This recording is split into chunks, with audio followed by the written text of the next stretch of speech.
भगवती उमा के कालिका अवतार की कथा समाधि और सूरत के समक्ष मेघा का देवी की कृपा से मधु कैटभ के वध का प्रसंग सुनाना। इसके अनंतर छाया पुरुष सर्ग कश्यप वंश मनवंतर मनुवंश सत्यव्रत आदि वंश पृथकल्प तथा व्यवसोचित आदि का वर्णन सुनने के पश्चात मुनियों ने सूत जी से कहा, ब्रह्मवेताओं में श्रेष्ठ सूत जी, हमने आपके मुख से भगवान शिव की अनेक इतिहासों से युक्त रमणीय कथा सुनी जो उनके नाना अवतारों से संबंध रखती है तथा मनुष्यों को भोग और मोक्ष प्रदान करने वाली होती है। अब हम आपसे जग जननी भगवती उमा का मनोहर चरित्र सुनना चाहते हैं। पर ब्रह्मा परमात्मा महेश्वर की जो आघा सनातनी शक्ति हैं, वे उमा नाम से विख्यात हैं। वे ही त्रिलोकी को उत्पन्न करने वाली परम शक्ति हैं। महामते, दक्ष कन्या सती और हिमवान की पुत्री पार्वती, ये उमा के 2 अवतार हमने सुने। सूत जी, अब उनके दूसरे अवतारों का वर्णन कीजिए। लक्ष्मी जननी जगदम्बा उमा के गुणों को सुनने से कौन बुद्धिमान पुरुष विरत हो सकता है? ज्ञानी पुरुष भी अब कभी उनके कथा श्रवण के शुभ अवसर को नहीं छोड़ते। सूत जी ने कहा, महात्माओं, तुम लोग धन्य हो और सर्वदा कृतकृत्य हो, क्योंकि परा अम्बा उमा के महान चरित्र के विषय में पूछ रहे हो। जो इस कथा को सुनते, पूछते और बांटते हैं, उनसे उनके चरण कमलों की धूल को ऋषियों ने तीर्थ माना है। जिनका चित्त परम संविता स्वरूपा श्री उमा देवी के चिंतन में लीन है, वे पुरुष धन्य हैं, कृतकृत्य हैं। उनकी माता और कुल भी धन्य हैं, जो समस्त कारणों को भी कारण रूपा देवेश्वरी उमा की स्तुति नहीं करते। वे माया के गुणों से मोहित तथा भाग्यहीन हैं, इसमें संशय नहीं है। जो करुणासर की सिंधु स्वरूपा महादेवी का भजन नहीं करते, वे संसार रूपी घोर अंधकूप में पड़ते हैं। जो देवी उमा को छोड़कर दूसरी देवी देवताओं की शरण लेता है, वह मानो गंगा जी को छोड़कर प्यास बुझाने के लिए मूर्धल के जलाशय के पास जाता है। जिनके स्मरण मात्र से धर्म आदि चारों पुरुषार्थों का अनायास ही प्राप्ति हो जाती है, उन देवी उमा की आराधना कौन श्रेष्ठ पुरुष छोड़ सकता है? पूर्व काल में महामना सूरत ने महर्षि मेघा से यही बात पूछी थी। उस समय मेघा ने जो उत्तर दिया, मैं वही तुम्हें बता रहा हूँ, तुम लोग सुनो। पहले स्वारोशिष मनवंतर में विरत नाम से प्रसिद्ध एक राजा हो गए। उनके पुत्र सूरत हुए, जो महान बल और पराक्रम से संपन्न थे। वे दान निपुण, सत्यवादी, स्वधर्म कुशल, विद्वान, देवी भक्ति, दया सागर तथा प्रजाजनों की भली भांति पालन करने वाले थे। इंद्र के समान तेजस्वी राजा सूरत के पृथ्वी पर शासन करते समय 9 ऐसे राजा हुए जो उनके हाथ से भूमंडल का राज्य छीन लेने के प्रयत्न में लगे थे। उन्होंने भोपाल सूरत की राजधानी कोलापुरी को चारों ओर से घेर लिया। उनके साथ राजा का बड़ा भयानक युद्ध हुआ। उनके शत्रुगण बड़े प्रबल थे। अंत में युद्ध में भोपाल सूरत की पराजय हुई। शत्रुओं ने सारा राज्य अपने अधिकारों में करके सूरत को कोलापुरी से निकाल दिया। राजा अपनी दूसरी पुरी में आए और वहां मंत्रियों के साथ रहकर राज्य करने लगे, परंतु प्रबल विपक्षियों ने वहां भी आक्रमण करके उन्हें पराजित कर दिया। देवयोग से राजा के मंत्री आदि गण भी उनके शत्रु बन बैठे और खजाने में जो धन संचित था, वह सब उन विरोधी मंत्रियों ने अपने हाथ में कर लिया। तब राजा सूरत शिकार के बहाने अकेले ही घोड़े पर सवार हो नगर से बाहर निकले और गहन वन में चले गए। वहां इधर उधर घूमते हुए राजा ने एक श्रेष्ठ मुनि का आश्रम देखा, जो चारों ओर फूलों के बगीचे लगे होने से बड़ी शोभा पा रहा था। वहां वेद मंत्रों की ध्वनि गूंज रही थी। सब जीव जंतु शांत भाव से रहते थे। मुनि के शिष्यों, प्रशिष्यों तथा उनके भी शिष्यों ने उस आश्रम को सब ओर से घेर रखा था। महामते, विप्रवर मेघा के प्रभाव से उस समय आश्रम में महाबली व्याघ्र आदि अल्प शक्ति वाले गो आदि पशुओं की पीड़ा नहीं देते थे। वहां जाने पर मुनीश्वर मेघा ने मीठे वचन, भोजन और आसन द्वारा उन परम दयालु विद्वानों नरेश का आदर सत्कार किया। एक दिन राजा सूरत बहुत ही चिंतित तथा मोह से वशीभूत होकर अनेक प्रकार से विचार कर रहे थे। इतने में ही वहां एक वैश्य आ पहुंचा।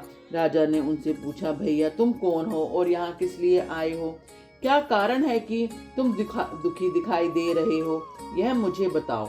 राजा के मुख से यह मधुर वचन सुनकर वैश्य प्रवर समाधि ने दोनों नेत्रों से आंसू बहाते हुए प्रेम और नम्रता पूर्ण वाणी से इस प्रकार उत्तर दिया। वैश्य बोले, राजन, मैं वैश्य हूँ, मेरा नाम समाधि है, मैं धनी के कुल में उत्पन्न हुआ हूँ, परंतु मेरे पुत्रों और स्त्री आदि ने धन के लोभ में मुझे घर से निकाल दिया है। अतः अपने प्रारब्ध कर्म से दुखी हो मैं वन में चला आया हूँ। करुणा सागर प्रभु, यहाँ आकर मैं पुत्रों, पौत्रों, पत्नी, भाई, भतीजे तथा अन्य सुहृदों का कुशल समाचार नहीं जान पाता। राजा बोले, जिन दुराचारी तथा धन के लोभी पुत्र आदि ने तुम्हें निकाल दिया है, उन्हीं के प्रति मूर्ख जीव की भांति तुम प्रेम क्यों करते हो? वैश्य ने कहा, राजन, आपने उत्तम बात कही, आपकी वाणी सार गर्भित है, तथापि स्नेह पास से बंधा हुआ मेरा मन अत्यंत मोह को प्राप्त हो रहा है। इस तरह मोह से व्याकुल हुए वैश्य और राजा दोनों मुनिवर मेघा के पास गए। वैश्य सहित राजा ने हाथ जोड़कर मुनि को प्रणाम किया और इस प्रकार कहा, भगवान, आप हम दोनों के मोहपोश को काट दीजिए। मुझे राजलक्ष्मी ने छोड़ दिया और मैंने गहन वन की शरण ली, तथापि राज्य छिन जाने के कारण मुझे संतोष नहीं है। और यह वैश्य है जिसे स्त्री आदि स्वजनों ने घर से निकाल दिया, तथापि उनकी ओर से इनकी ममता दूर नहीं हो रही है। इसका क्या कारण है, बताइए। समझदार होने पर भी हम दोनों का मन मोह से व्याकुल हो गया, यह तो बड़ी भारी मूर्खता है। ऋषि बोले, राजन, सनातन शक्ति स्वरूपा जगदम्बा महामाया कही गई हैं, वे ही सबको मन को खींचकर मोह में डाल देती हैं। प्रभु, इनकी माया से मोहित होने के कारण ब्रह्मा आदि समस्त देवता भी परम तत्व को नहीं जान पाते, फिर मनुष्य की तो क्या बात है। वे परमेश्वरी ही रज, तव, तम, इन तीनों गुणों का आश्रय ले समय अनुसार संपूर्ण विश्व की सृष्टि, पालन और संहार करती हैं। नृप श्रेष्ठ, जिसके ऊपर वे इच्छा अनुसार रूप धारण करने वाली वरदायिनी जगदम्बा प्रसन्न होती हैं, वही मोह के घेरे को लांघ पाता है।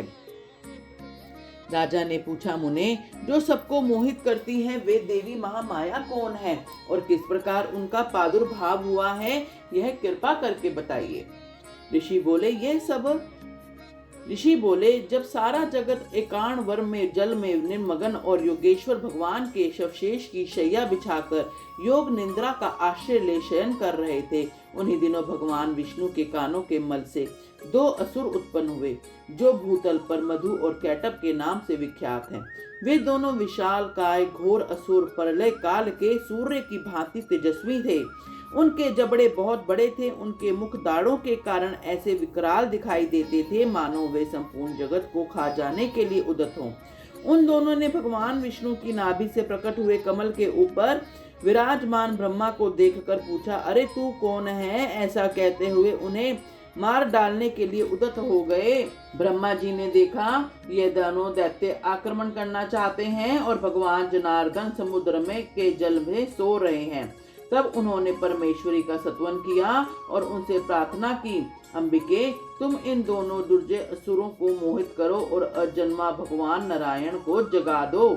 ऋषि कहते हैं, इस प्रकार मधु और कैटभ के नाश के लिए ब्रह्मा जी के प्रार्थना करने पर संपूर्ण विद्याओं की अधिदेवी जगजननी महाविद्या फाल्गुन शुक्ला द्वादशी और त्रिलोक्य मोहिनी शक्ति के रूप में प्रकट हो महाकाली के नाम से विख्यात हुई।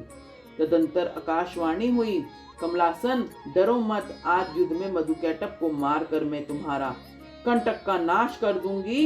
यूं कहकर वे महामाया श्री हरि के नेत्र तथा मुख आदि से निकलकर अव्यक्त जन्मा ब्रह्मा के दृष्टि पथ पे आ खड़ी हो गई। फिर तो देव आदिदेव हर्षिकेश जनार्दन जाग उठे। उन्होंने अपने सामने दोनों दैत्य मधु और कैटभ को देखा।